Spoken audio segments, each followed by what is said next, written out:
For today's video, I bring to you the latest release in their IPTV line of boxes called the SuperBox S2PRO.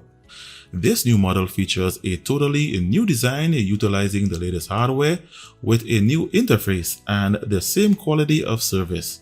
In this video, we take a look at its hardware and features, the quality of the service it provides, its pros and cons, and you'll get to decide whether the starting price of $299 is worth your investment.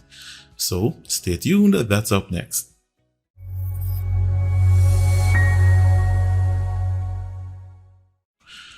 Welcome back and let's get started.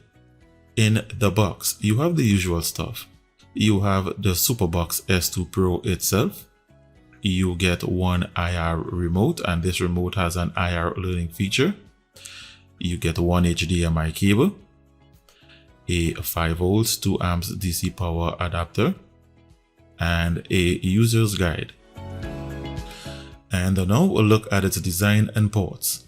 The body is made of plastic with the SuperBox logo printed to the top.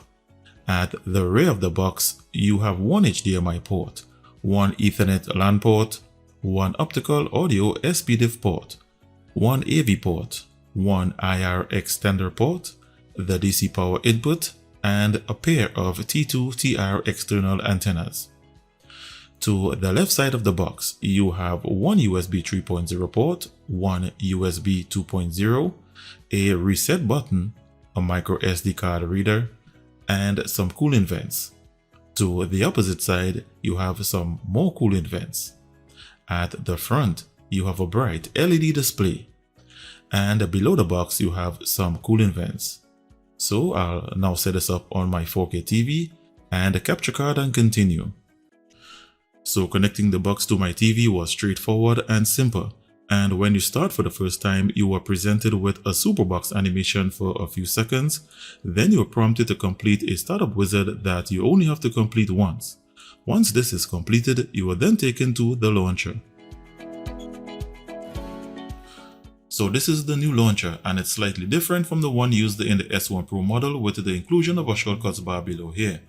They relocated the home button and the app section to the top here, and the rest of the launcher remains basically the same. And for those who were wondering about navigation bar and status bar, this launcher doesn't have any, and I will try to install an alternative in just a moment.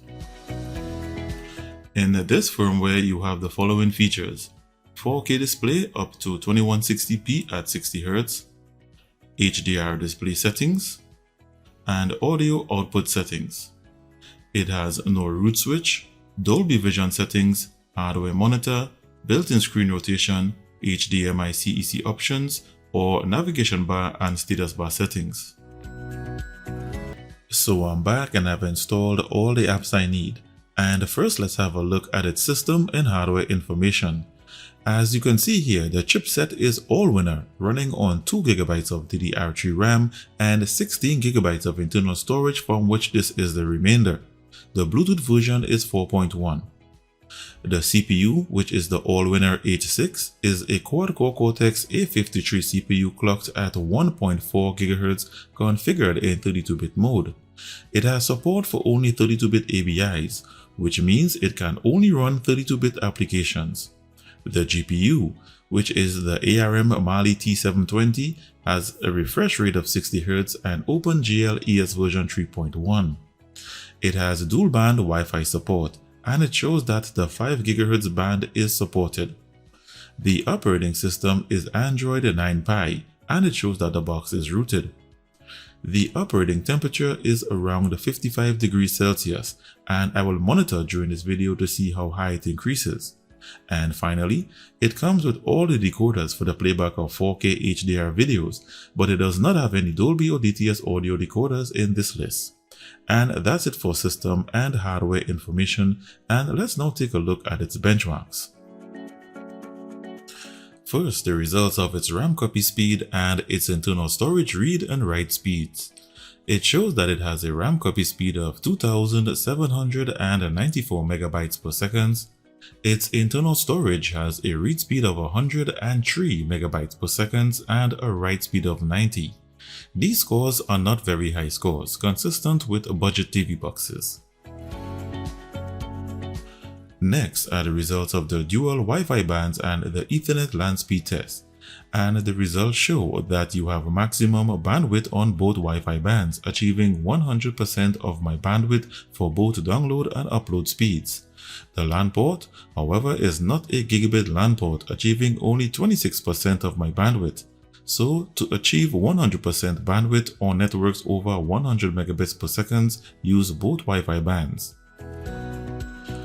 Next, I have the results of the AnTuTu benchmark.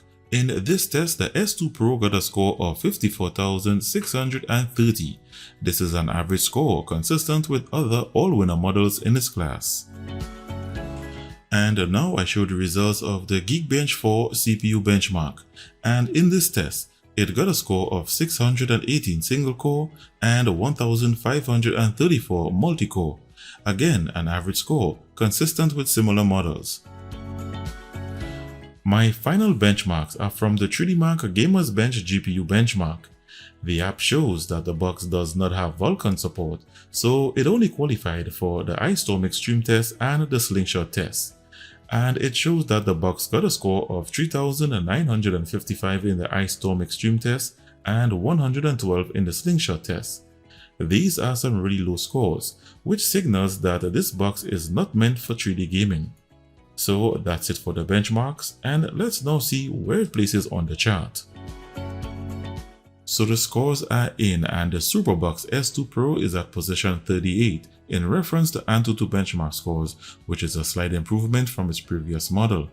You can view this chart on my blog in full spreadsheet format, where you can view all of the best TV boxes for 2020 along with price comparison links.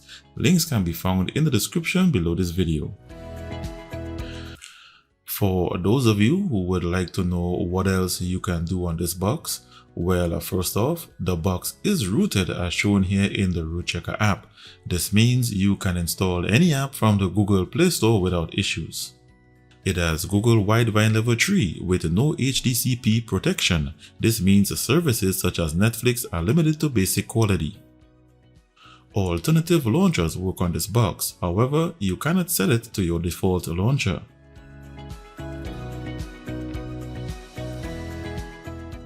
For those interested in screen rotation, that feature does not work on this box. As mentioned, Netflix and other premium services will only show in basic quality. When I installed the Android TV version of YouTube from the Aptoide App Store, it plays up to 1440p without issues. When set to 2160p, the video freezes. Also, it does not trigger HDR display.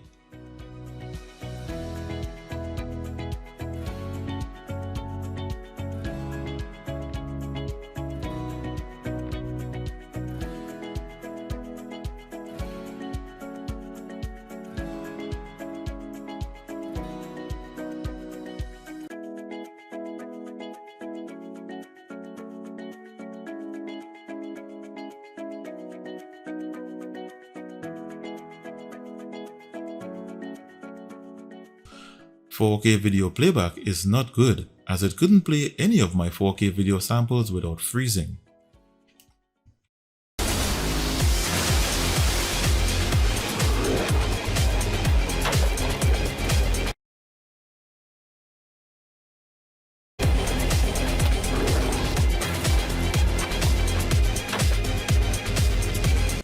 It does not have any digital surround sound audio, so I won't be testing that feature.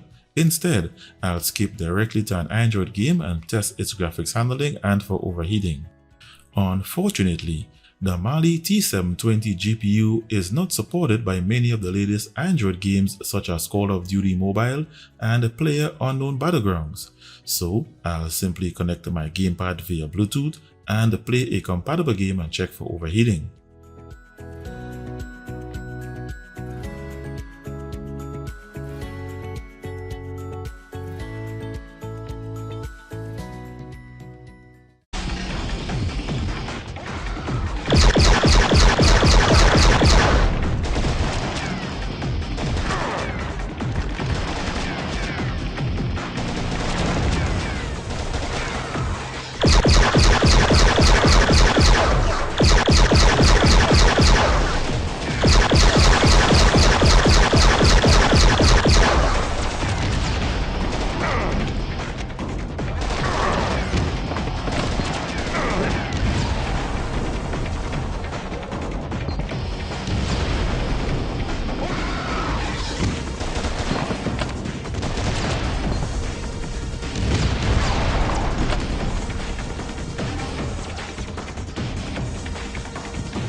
Well, for what it can play, it plays it very well with borderline overheating.